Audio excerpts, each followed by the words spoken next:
and welcome to our series, and today we have managed to reach double digits. We are at passage 10. My name is Vikrant. I'm your personal coach for all things related to English and communication skills, even the mental aspects of preparation. And if you're new here, don't forget to subscribe to the channel and press the bell icon so that you are the first one to know whenever I go ahead and upload any video. So let's go ahead and dive into our passage. So as usual, you are going to read the passage and attempt it at your pace by pausing the video. Once you have gone through the passage and the questions, I will come right back in where we'll go ahead, read the entire passage together and then solve the questions. So starting with the first slide for you. So what do you think? Go ahead, pause the video right here, answer the question, read the passage, and once you're done, then we'd come back and move on. Go ahead, take a shot. Pause. Next.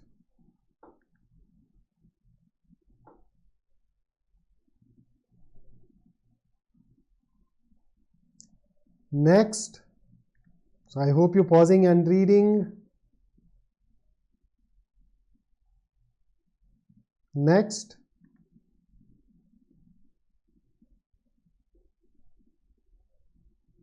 Next.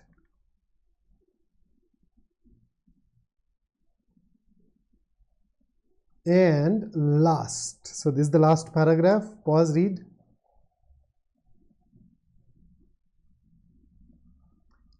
Okay, so now let's dive into the questions, starting with question number 1.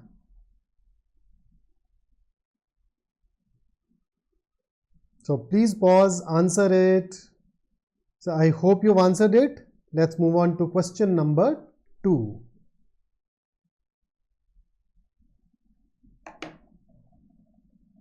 So I am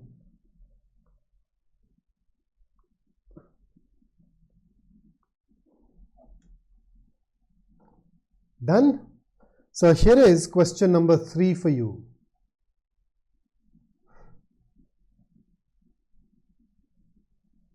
And with that, let's get into question number 4. So that essentially takes care of the entire passage for you. Let's go ahead and now work on it together, including the questions, starting with the passage. So when we teach engineering problems now, we ask students to come to a single best solution defined by technical ideals like low cost, speed to build and ability to scale. So what does this sentence tell us? There are students who are learning engineering. We tell them that, hey, whenever you come across an engineering problem, you are supposed to arrive at the best solution. But how do you determine best? This particular sentence tells us that the best is determined by technical ideals. So how low a cost is, how quickly can you build it, can you really scale it, can you create 100,000 of these pieces in a short span of time at a minimal cost. Those are the kind of things that we teach them to think over. Now this way of teaching primes students to believe that their decision making is purely objective. Now what do you understand by the word prime? Prime as a verb is to tell someone something that will prepare them for a particular situation. So because we tell them that, hey, you just supposed to be driven by these technical ideals, it leads them or it prepares them to think that in reality they are making decisions that are purely objective. Why objective? Cost is objective, time taken to produce is objective, scalability is objective. And as it is grounded in math and science. So once again, things which are all objective. This is known as technical social dualism. The idea that the technical and social dimensions of engineering problems are readily separable and remain distinct throughout the problem definition and solution process. So basically, see, dualism essentially at its core is an idea that things are made up of two contrasting parts, or the things can be divided into two parts. So for example, we have this religious dualism. The world is made up of two contradictory forces, the forces of good and the forces of evil. And even in your daily life, you notice you have black and white, you have a day and a night. So that's dualism.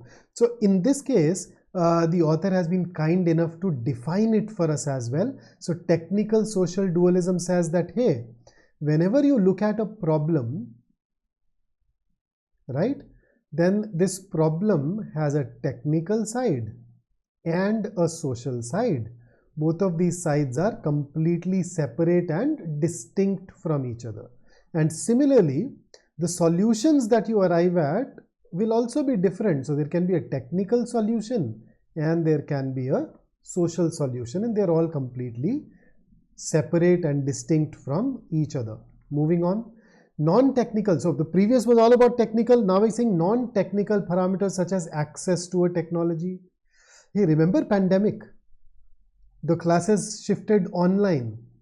So there were people whose children had access to a smartphone and internet. They could still continue to study. But then people who were poor, who did not have a smartphone, did not have all those data packs and internet, they could not study. So they did not have access to that technology. So technology is one thing, internet, smartphone is one thing, whether you have access to it or not is different.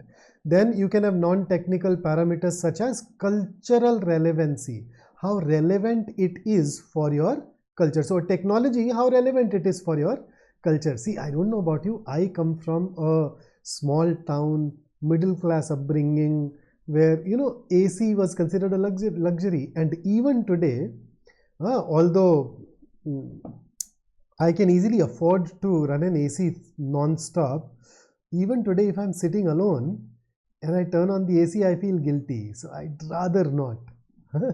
So anyway, access to a technology, cultural, so that shift, that difference, that's a non-technical thing. Or potential harms. Technology can also harm. We know that. Remember that blue whale game from a couple of seasons ago, some 3-4 years ago, the people were committing suicide.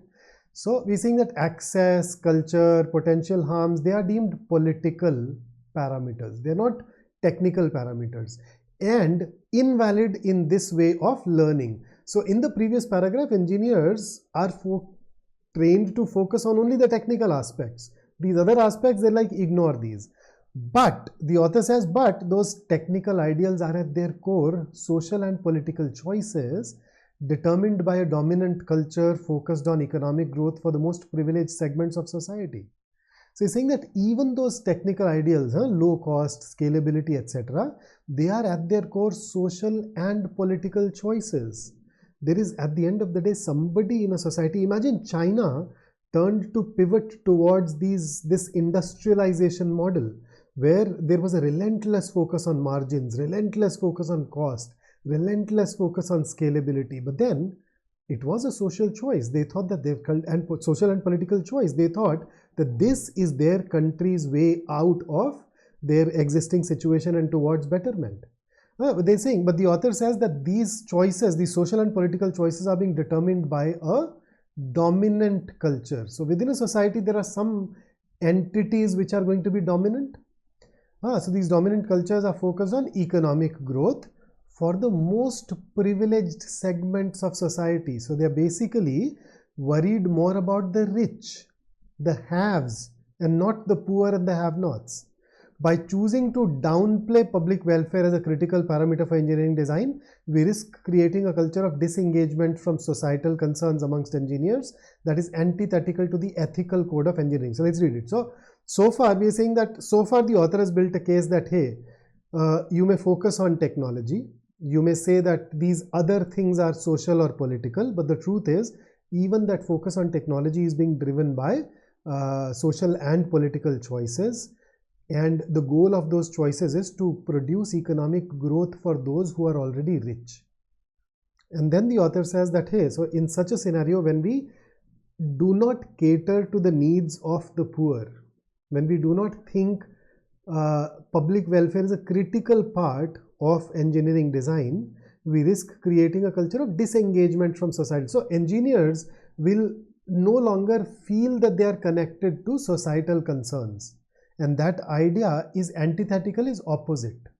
That idea is opposite to the ethical code of engineering. So the author builds a case that so far the way engineers are being taught to separate technology from all the other concerns is not right.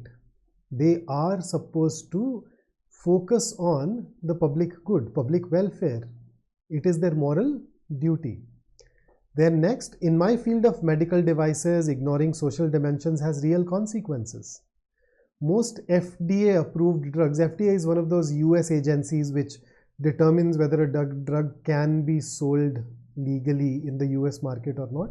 So most FDA approved drugs are incorrectly dosed for people assigned female at birth. Oh, so you notice, so today, if I were to take say paracetamol, then I know that I am supposed to take a 650 milligram dose, right?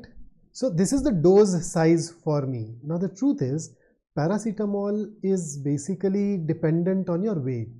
When you give it to children, you look at their weight and then calculate the dose. But then if you say that, hey, adult dose is 650 milligrams, but then you realize in a society, there can be a male adult and there can be a female adult. And female adults are usually, in terms of weight, lower on that scale. And therefore, this dose of 650 milligrams may not be right for them. They probably required a lower dose or a higher dose depending upon the relation of the dose with the weight, right? Or some other factors that, some other biological factors that separate a biological male from a biological female. So saying in medicine, they haven't even bothered about checking the correct dose for females. They're just looking at males. And it leads to unexpected adverse reactions. This is because they've been inadequately represented in clinical trials. And then next paragraph says, beyond physical failings, subjective beliefs treated as facts by those in decision-making roles can encode social inequities. Inequity is something which is unfair. So in your society, you have certain things which are unfair. Now, there are some people who are in decision-making roles. They have some subjective beliefs. A subjective belief is an opinion that may not have any basis in reality. Now, for example, I may feel that rock and roll music has a healing effect on people. I believe this. It's a subjective belief. I listen to rock and roll, I am rejuvenated. Now, you could be somebody who says that, hey, it is the classical music that has that rejuvenating effect. Separate, right? Now, whichever one of the two of us is in a decision-making role, we'll be in a way pushing our belief forward. If you come into power, you will promote classical music. If I come into power, I'll promote rock and roll. So similarly, in society too, you may have some biases. For example, racism, right? So if you have a subjective belief and you are in a decision-making role, then you can end up codifying those inequities. You can design the system in such a way that that unfairness becomes a part of the system. For example, now moving back to the passage, for example, spirometers, routinely used devices that measure lung capacity, still have correction factors that automatically assume smaller lung capacity in Black and Asian individuals. Hey, so are my lungs less powerful than a Caucasian male, a white male? There are some people in the medical fraternity who at some point of time definitely thought so. Okay, next. These racially based adjustments are derived from research done by eugenicists who thought these racial differences were biologically determined and who considered non-white people as inferior. So eugenics is a branch of genetics that studies how we can make a particular species better. So as a science, it is pretty neutral, but then during the era of around World War II, this got applied to human beings. Remember Hitler's persecution of Jews? Nazi Germany killed millions of Jews by saying that Jews are inferior, Aryans are superior. And it was not limited to just the Jews. They said that people who are disabled are inferior, people who are mentally challenged are inferior. So they should not be allowed to produce children. So this eugenicist is basically those kind of scientists who think some races are superior as compared to some other. So they are the ones who created these machines, so their biases are reflected in the way we look at the readings of these particular machines.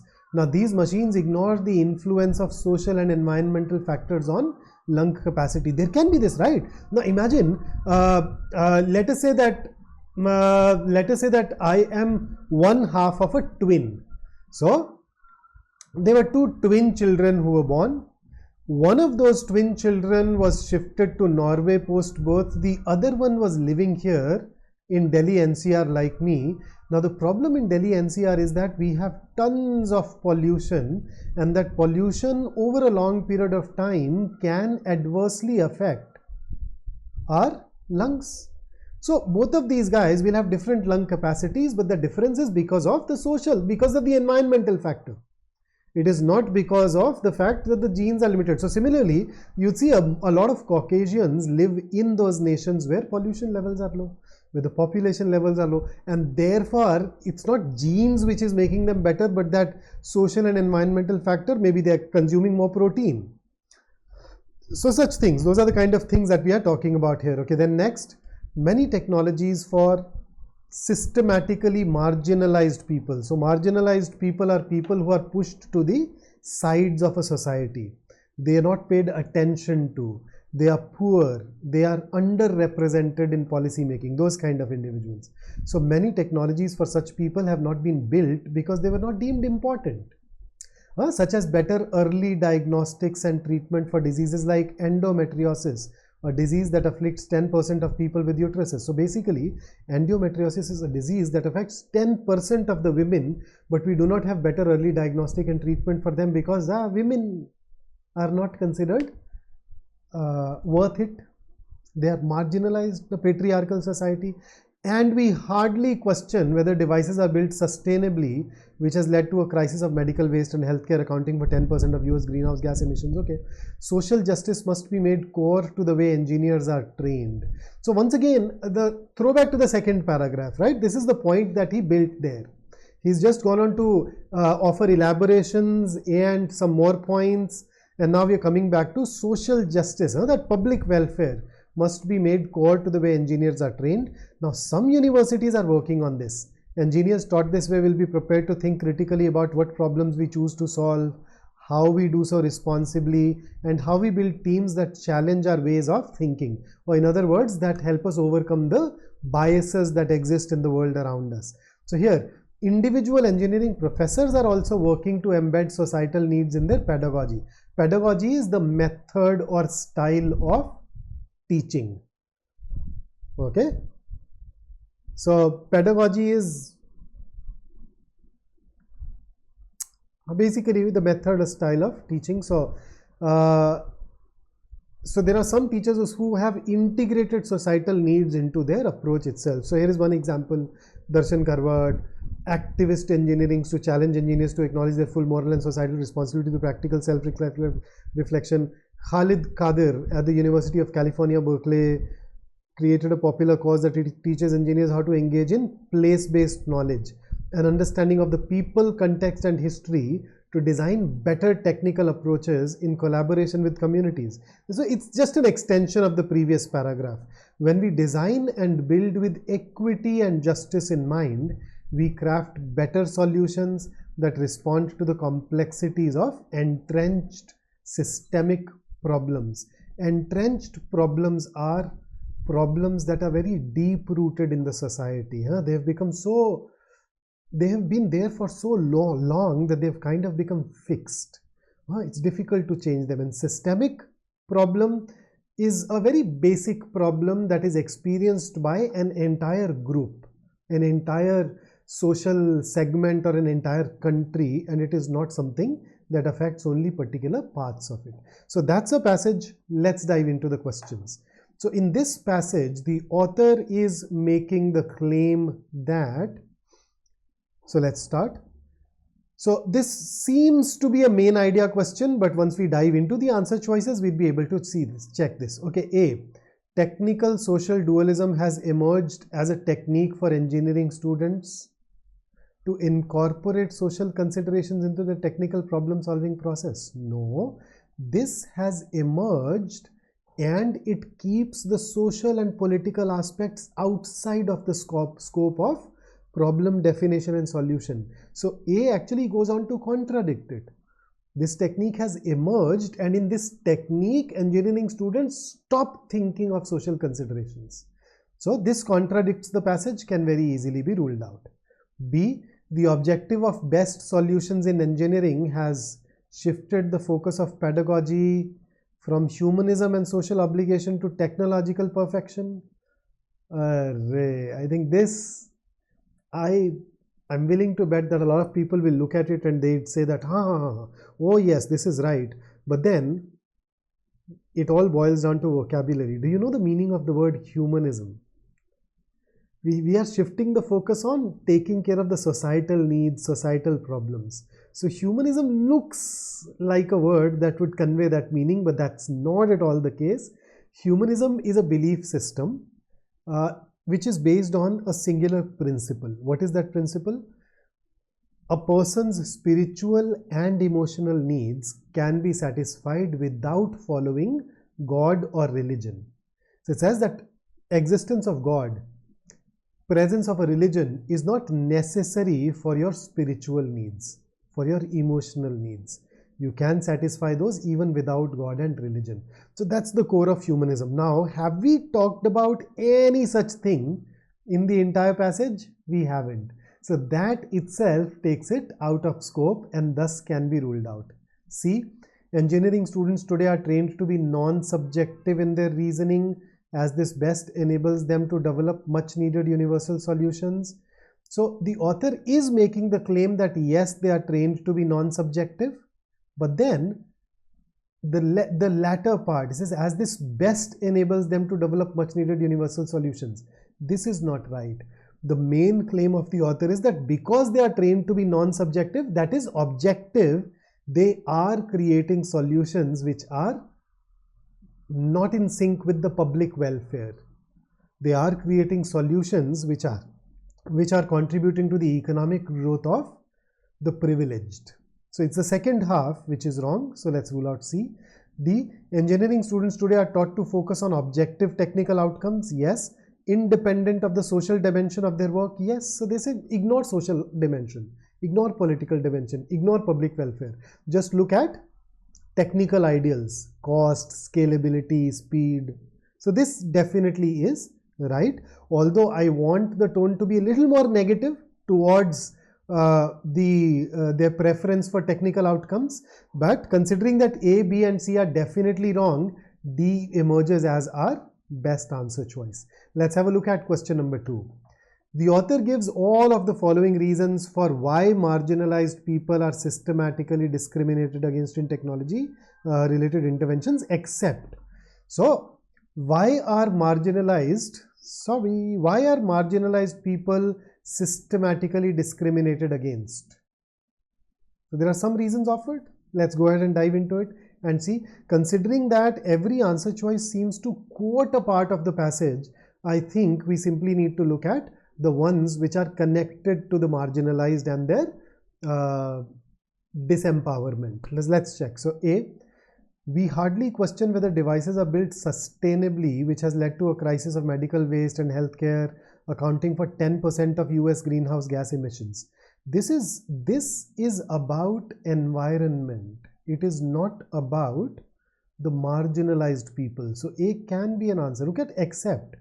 So 3 of these are talking about marginalized people. 1 is not. That's the one that we are concerned about. So A is environment. Let's look at B. Racially based adjustments, racial differences, non-white people as inferior. Very clearly, marginalized people are being systematically discriminated in this case. So let's just rule it out, because we're looking for an option where marginalized are not getting discriminated. Okay, then C. Beyond physical failing, subjective beliefs can encode social inequities. So once again, if that happens, marginalized people are going to be discriminated against. So let's rule this out. D. But those technical ideals are at their core social and political choices determined by dominant culture focused on economic growth for the most privileged segment. So this says that the most privileged benefit. So it favors them. So since it favors them, it favors whom? The most privileged segment.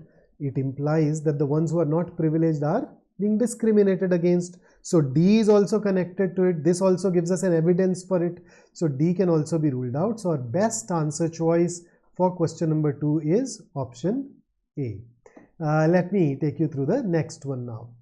All of the following are examples of the negative outcomes of focusing on technical ideals in the medical sphere, except. So 3 of these talk about the negative aspects when you focus on only technology, and 1 is not linked with, or is not giving you, or is not acting as an example of negative outcome.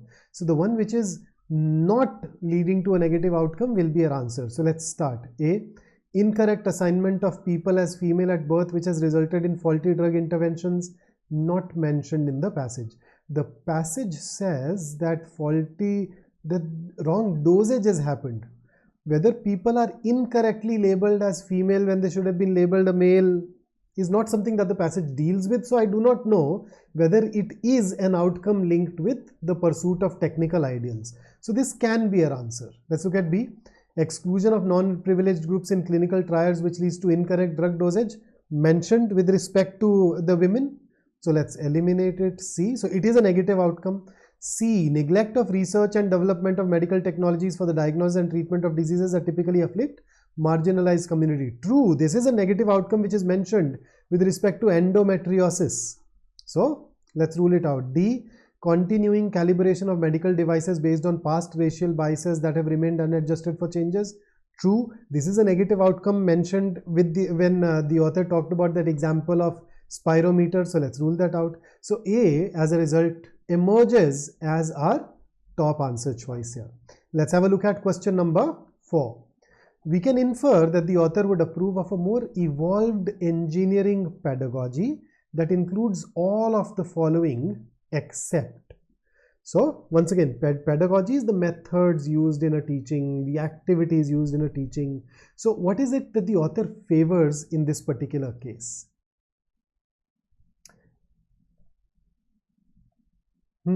What is it that the author favors?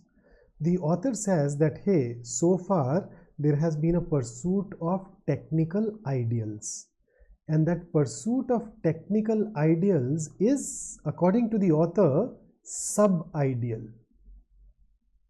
It is something that, according to the author, is not something that we should prefer. Right? So what he says is that we should go ahead and create an environment, according to the last 2 paragraphs, where the focus is more on taking care of the social aspects, the political aspects, taking care of those who are marginalized. So let's go ahead and check. So what is it that he would approve of? So A, moving towards technical social dualism. The author says that there is a technical social dualism and the author is against it. He says that you should not think of technology as something which is separate from the society. Society is the basis. You need to identify the problems of the society and then use technology as a tool to fix those problems. You should not think of, hey, technology is separate, society is. So author very clearly is against it. So will he approve of it? No. Then let's see the next part where social community needs are incorporated in problem definition and solutions. Yeah, but then that's not what happens in technical social dualism. In that dualism, you ignore those other things. So the first half is definitely contradictory and therefore the author will not approve of it. So, and we are looking for something that the author would not approve. Notice if I remove this except, it basically becomes would not approve. So the author will not approve of it. So A can be our answer. Let's look at B. Will the author approve of making considerations of environmental sustainability intrinsic to the development of technological solutions? Yes, he will approve of it. He has mentioned that medical waste example. So because he'll approve of it, it can't be our answer. C. He'll approve of design that is based on the needs of communities using local knowledge and responding to local priorities. Absolutely yes. Last paragraph, the second half. So even this rules out, it's consistent with the passage. D, author will approve of a more responsible approach to technical design and problem solving than a focus on speed and developing and bringing to scale. Yes, a more responsible approach is where you are engaged in public welfare. So yes, author will approve of it. So even this gets ruled out. So the best answer choice here is A, because the first half is not right. So that helps us wrap up this particular passage, and here is something that I want to leave you with. So you may end up making a lot of mistakes, but do not allow those mistakes to bog you down. Get up, dust it all off, and continue working. So that's it from me today. Don't forget to like the video, and yes, do subscribe to the channel, and I will see you in the next one now. Until then, stay safe, stay focused, stay in touch. See you soon.